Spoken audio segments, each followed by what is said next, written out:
Today on the Sartorial Chef, we're bringing the Cantina to my kitchen with my homemade enchiladas with Spanish rice and refried beans. And what's a cantina without drinks? So I'm making some frozen margaritas with fresh strawberries. And for dessert, my caramel apple spice cake. Yum yum. So why don't you pull up a chair and dine with me?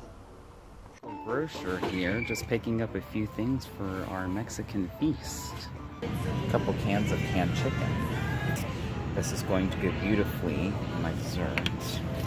Can't have a cantina without drinks. This is just what I need to whip up some fresh margaritas. Got everything I need. I'll meet you guys back in the kitchen. Alright guys, we are back in the kitchen. We're turning this kitchen into a cantina. One of my favorite cantinas downtown closed down last summer and I was heartbroken. But I said, you know what, instead of finding a new place to go, why not bring the cantina to the kitchen? So to get us started, it's going to be my caramel apple spice cake. And I'm going to show you a few simple tricks for a nice delicious cake. So we're going to start with 3 eggs here. And I'm going to do them one at a time because I want to watch for eggshells. Nothing worse than eggshells in your cake. And just wipe my hands off here. I'm going to beat these eggs just a little. Okay, to this, I have already measured out a cup of milk. And that's going to go right in. You need just a 1/3 cup of vegetable oil. That's going to go right in here as well.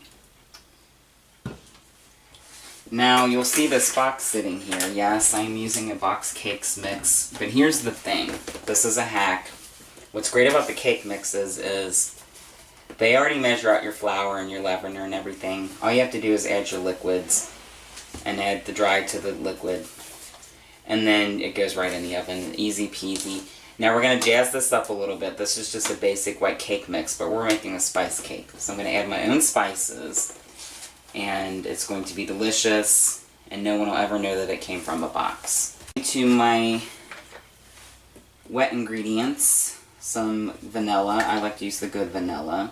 We're going to do a couple 1/4 teaspoons of that. And I sometimes I just use the cap from the vanilla, because it's about a 1/4 teaspoon. And you don't have to worry about getting a bunch of measuring spoons out. Okay, now, to this, we're going to do our dry ingredients. And we've got them all right here, nicely packaged in this little bag. I'm just going to cut this open.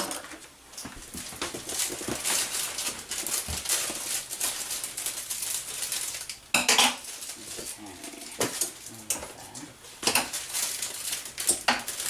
Now, another little secret. Whenever I'm working with a cake mix, I like to use my sifter to stump all that right in. You'll notice whenever you use a box cakes mix, there's a lot of lumps. Nobody wants a lumpy cake. So I'm just going to run this through the sifter, get all these lumps out. See, and this is why we're doing this. You can see all these lumps here. And this is going to make it easier to mix the cake. Okay. Now to make this a spice cake, I'm going to add a few things to it. I've got some ground cinnamon here, some ground nutmeg, and ground cloves. And this cake, it's just a basic white cake, so we're going to have to really jazz it up here and make it its own. So I'm going to add a teaspoon of cinnamon here.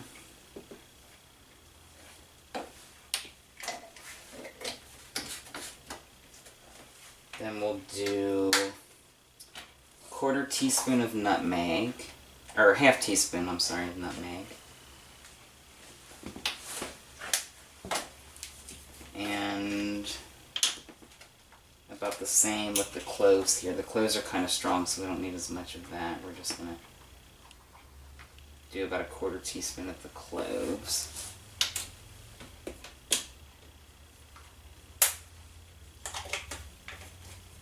And then we're just going to give this I just like to start the side first and get all the dry ingredients from the side, kind of work them into the middle. And then I just give everything a nice stir. You don't want to over mix it, you want to just make sure your ingredients are nicely incorporated. Now, for the apple part of our apple cinnamon spice cake, I have just a jar of apple pie filling here. Now if you wanted to, you could buy fresh apples and you could saute them and stew them and add your own spices, but these are pretty good as is. And I'm just going to get these out of the jar.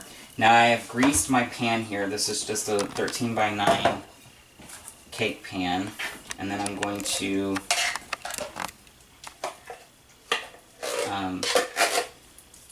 empty this can here.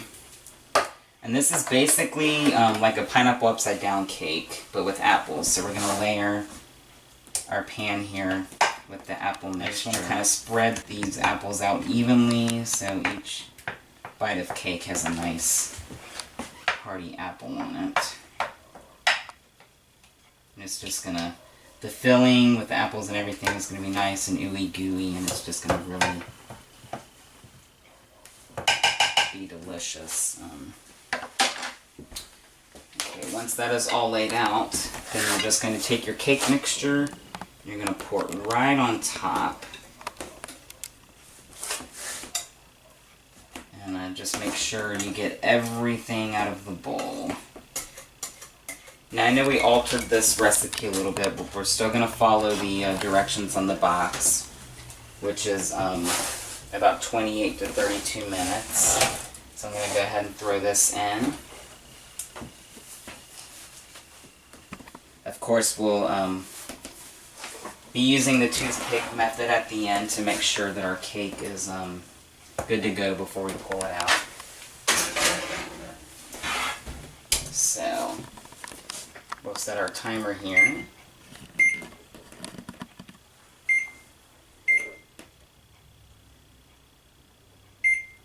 $32.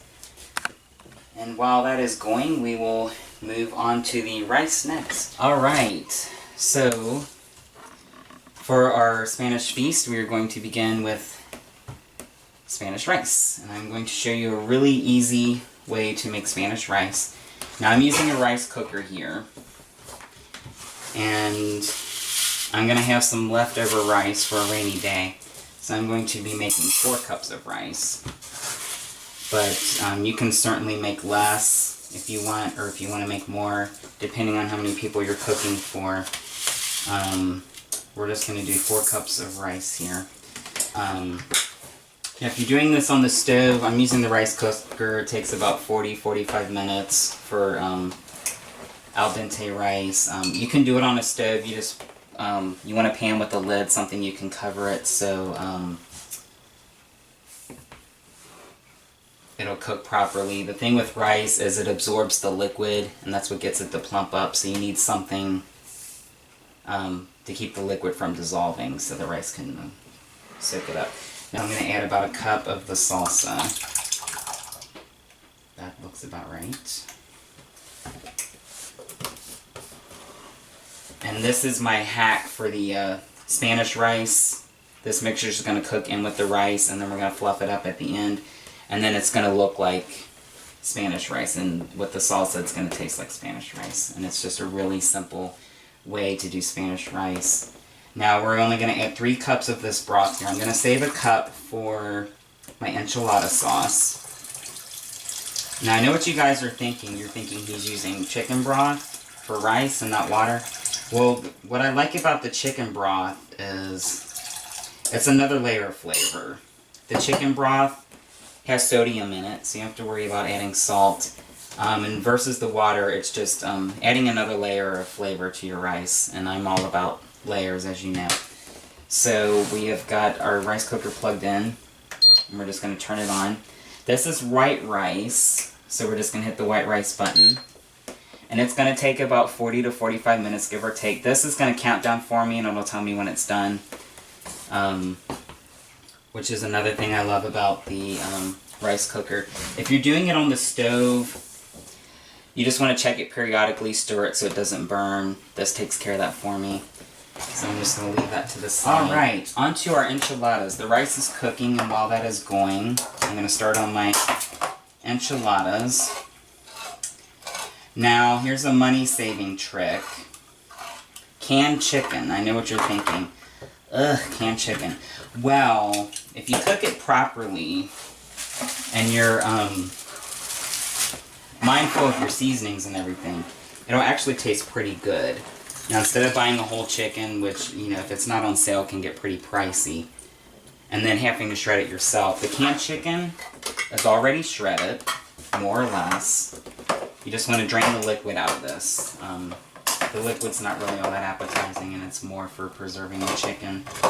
And what's great about this chicken, too, is it's already pre-cooked. So we're just going to heat it up here in my skillet, just to get it kind of sizzling. And it's going to be a really quick cook on that. Now I'm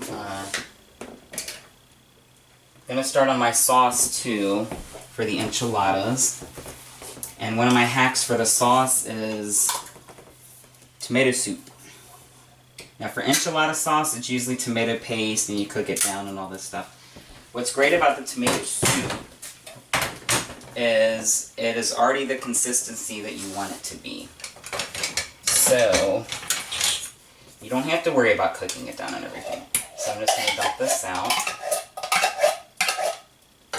And to that, we're going to add the rest of my chicken stock.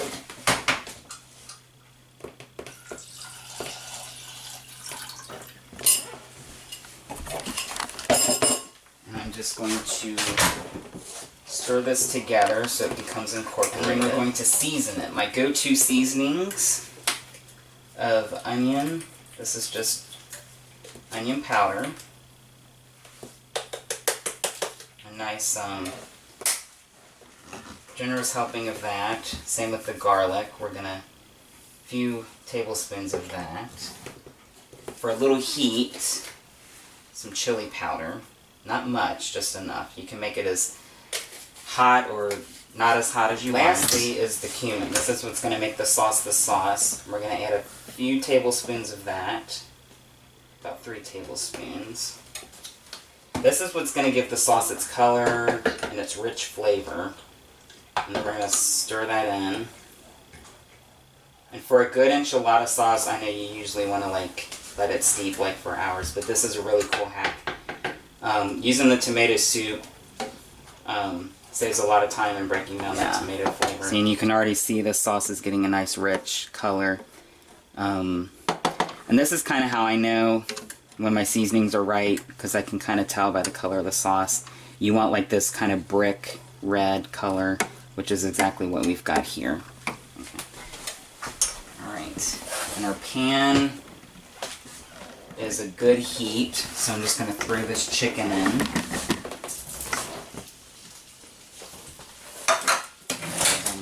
To this chicken, I'm going to just add some taco seasoning. We're going to be pretty generous with this. And then just a little salt and pepper.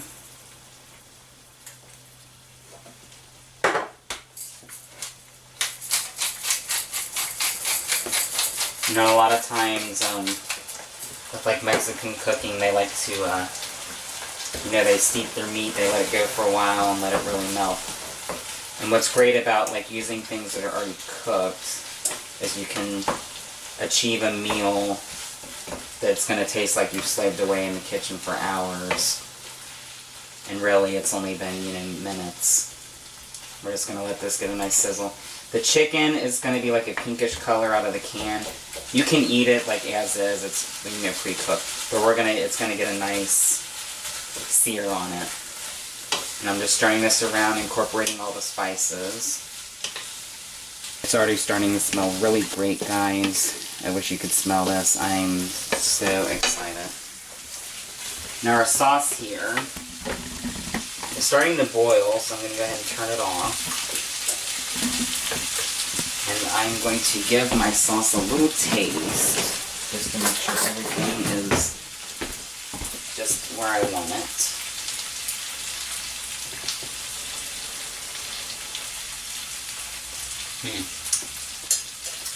Oh yeah, very good. Just the right amount of heat. I don't like things too spicy, but every once in a while I like to turn up the heat just a little. And I figure, you know, this is a good time to do it. Our chicken's going good. Once our chicken gets a good sear on it, I'm going to add just a little water. The water with this taco seasoning is going to give us a little kind of bit of a saucy mixture. And then that's also going to keep it from drying out when it goes in the oven. Okay, and we're going to turn this off too. Now we are ready to assemble our enchiladas. We are going to assemble our enchiladas now. I have another glass dish here that I have just greased. You can use any kind of dish you want, but this is going to go in the oven because we're going to throw some cheese on it and let it get nice and bubbly. Now, I have a little trick here for those of us who are trying to watch our weight, or those who are trying to keep the weight off. Instead of the flour tortillas, I'm using a whole grain tortilla, so it cuts a little of the carbs out. Now, I've got a little assembly line set up here. I've got my meat, and I have my sauce. And what I'm going to do is I'm going to lay down the tortilla, and I'm going to just throw a little sauce in here. And then I'm going to take my chicken, and I'm going to plop that in like that. And then we're just going to roll this over, like so. And then we're going to move on to the next one. And then this is just going to go in the oven. It's going to get nice and golden on top.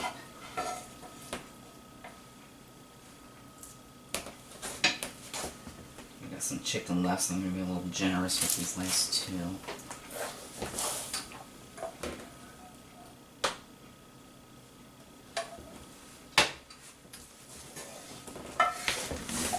Get all that good chicken out of here.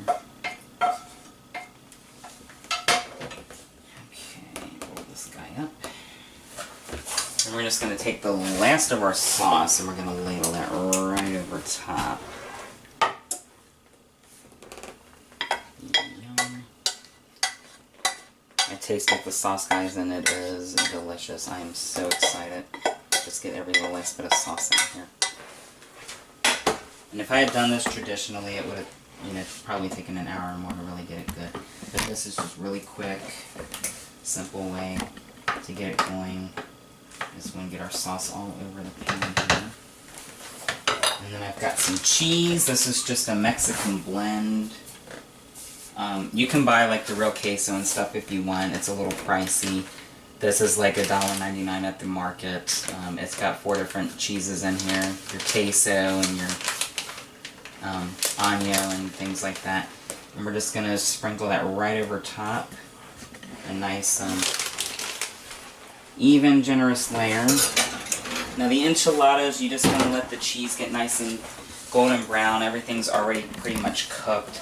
So we're going to just do about 10 minutes on that. 10-15 minutes. Go ahead and start my beans real quick. They will not take long. They are in a can and they're already ready to go. I'm just going to give them a quick heat up.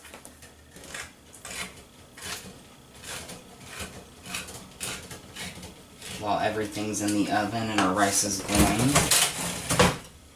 The beans do not need much.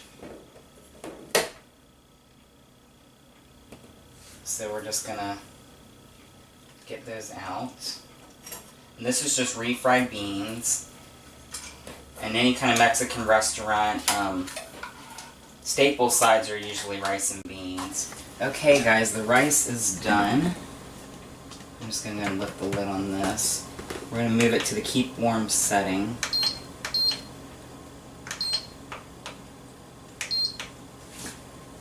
Okay, I'm just going to fluff this rice a little.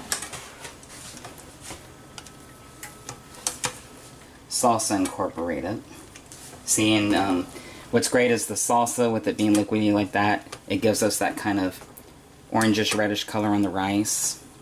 And then you've got the little bits of tomato and onion and pepper in there that is just going to really give us what we're looking for.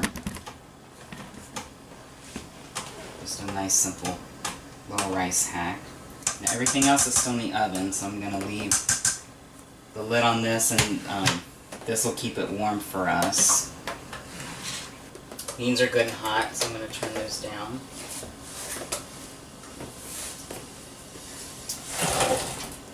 And then we're going to pull our enchiladas out. They should be ready to go.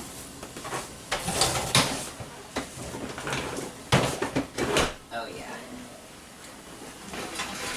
Look at this, guys. The cheese is nice and melted. And that sauce, delicious. The cake we are going to leave go just a little longer. It's not quite ready yet. So, plating time. Got some fun little plates here. 2 plates because I am not dining alone. I have a guest with me once again. Okay guys, our cake is done. Let's just get that out. Alright, I've got my cooling rack here. We're just going to let that sit. Nice golden brown color on that cake. And we will dip into that after our meal. I'm just going to get a nice, generous helping of the rice here.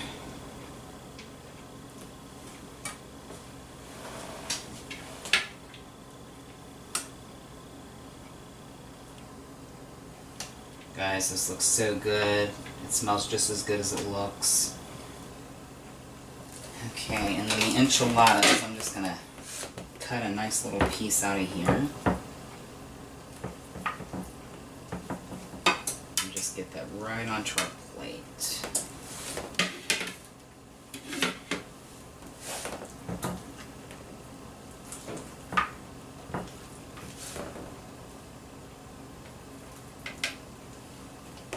And then some beans, just a little bit of the beans.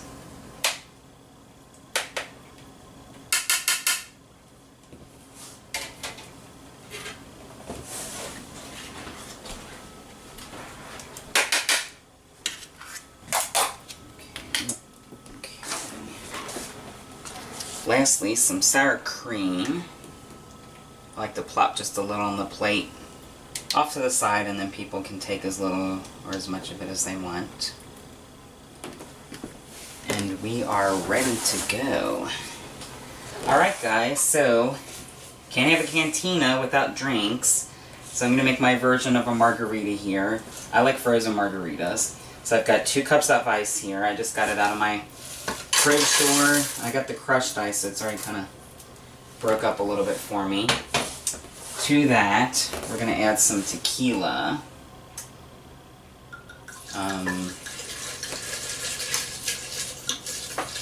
You can add as much or as little as you want, just depends on how strong you want it. I'm going to add about a third maybe, not too much. And then I've also got some sweetened lime juice here. We're going to add about a 1/4 cup of that. Just about a 1/4 cup. And we are making strawberry frozen margaritas. So I've got some fresh strawberries here that I have already cut up.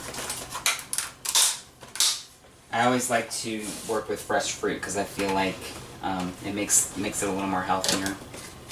That's just kind of my philosophy.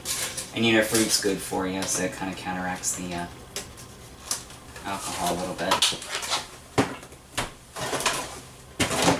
And then we're just going to put our top on here. Nice tight seal. And we're just going to give this a nice blend until all of our ingredients come together.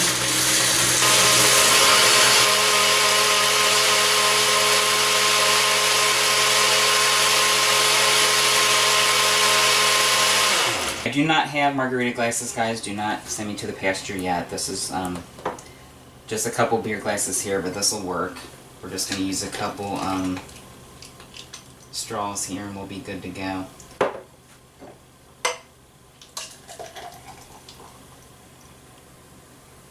A little left over for a rainy day. Welcome back, guys. Time to dig in. I'm just going to try some of this rice first. Rice is perfect. It's al dente. You get a little heat from the salsa. I love the beans. Beans are a good protein. The enchiladas, the piece de resistance.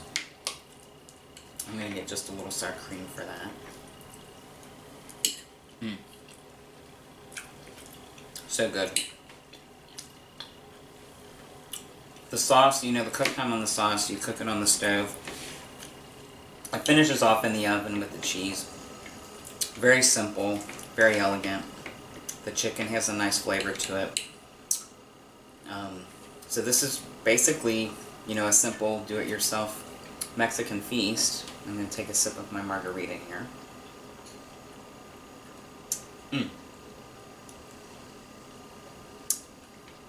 Pretty good.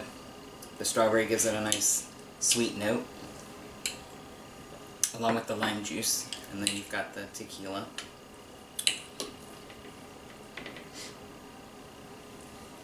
Next up is desserts. Alright guys, cake has cooled down nicely.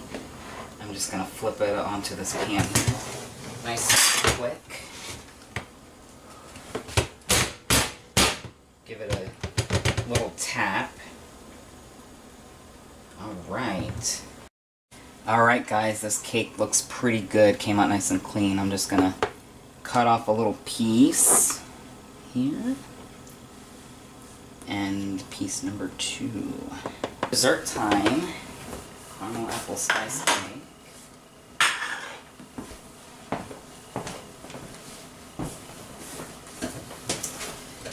So cinnamon apples are kind of like a staple dessert in Mexican cuisine. So I thought, you know, why not class that up a little bit with a cake here. And this is basically, it's like a pineapple upside down cake, but you've got the apples instead of the pineapple.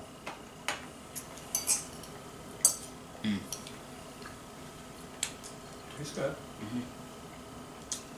Oh, very good. The cake is nice and moist. You know, those box mixes, they tell you a cup of water. I always substitute the water for milk. It gives you a nice moist cake. The apples are nice and tender. If you want, you can take time to peel your apples and stew them down. But I mean, it saves a lot of time on the can.